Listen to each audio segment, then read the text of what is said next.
Hello friends, this is Shifa. Welcome back to my YouTube channel. In today's video, I am going to talk about T.S. Eliot. T.S. Eliot, his full name is Thomas Stearns Eliot. He was born on 26 September 1888 and died at 4 January 1965. He was a poet, essayist, publisher, playwright, literary critic and editor. Now each of this profession of him is very important. Why? Because as a poet he published a very famous poetry which we will be talking about in the coming time.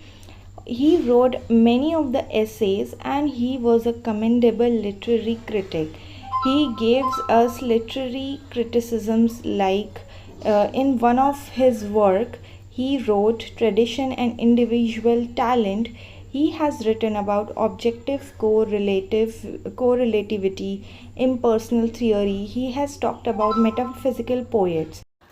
Apart from his profession, we are going to talk about his age. He was a modernist writer, means he belongs to 20th century, and he was an anti-romantic writer. In fact, he wrote about the corruption and he took the metaphors of romance but converted into to show the ugly realities of the World War I. He showed the horrendous effects of World War I.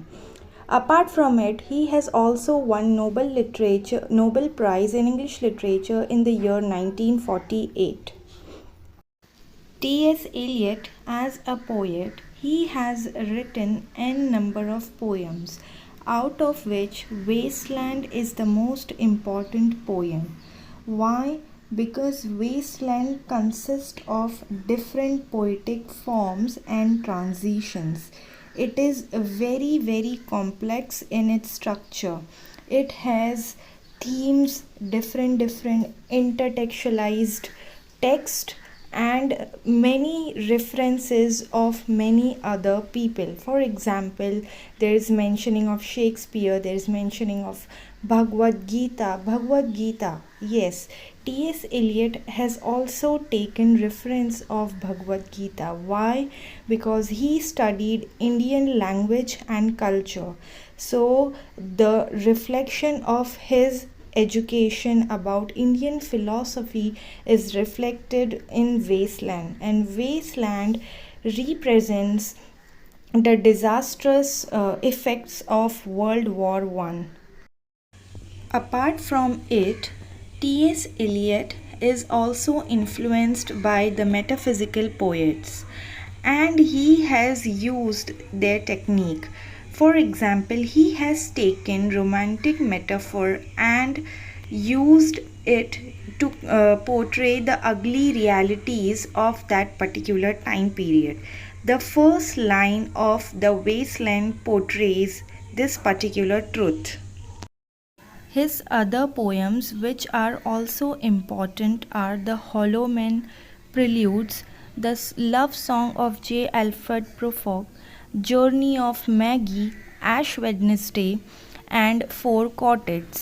T.S. Eliot has also written some dramas.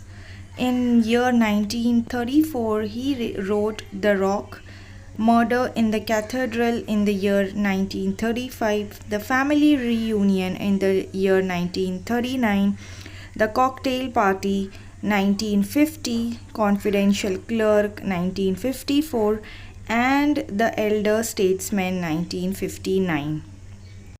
Apart from writing poetry and drama, T.S. Eliot has written literary criticisms as well. He was a commendable literary critic. For example, in his work Tradition and Individual Talent, he has written Impersonal Theory. Now this is one of the most famous criticism of him. What is impersonal theory? Impersonal theory exactly means what its name suggests. Okay, personal means belonging to our own self. Okay, our own personality or whatever we are as a person. Impersonal theory is exactly opposite of it. A poet or a writer or any artist should be able to distinguish his work from himself.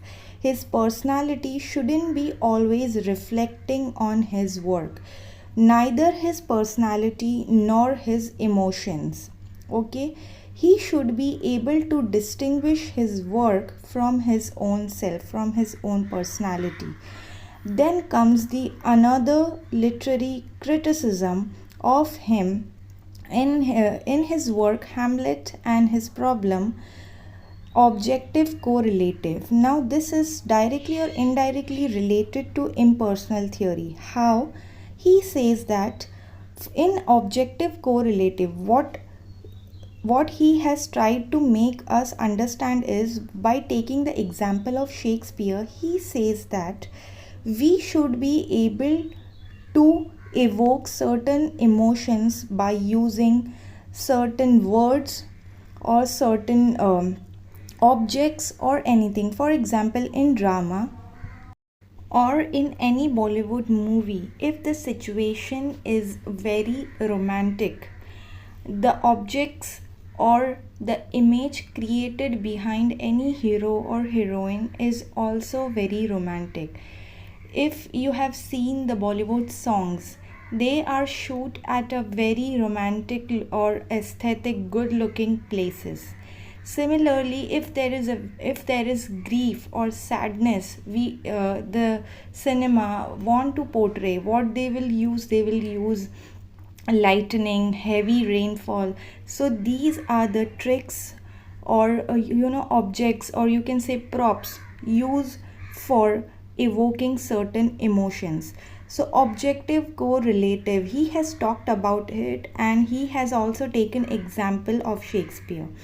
Apart from it, he has also talked about metaphysical poet in his essay named The Metaphysical Poets, and he has praised them. Okay, and he was influenced by them. So these are some of the important facts about T.S. Eliot, including his profession, the age he lived in, his important works in terms of poem, drama, and literary criticism, and his writing style. I hope you like this video. In the coming videos, I am going to talk about his works as well. Till then, take care. Happy learning. Bye.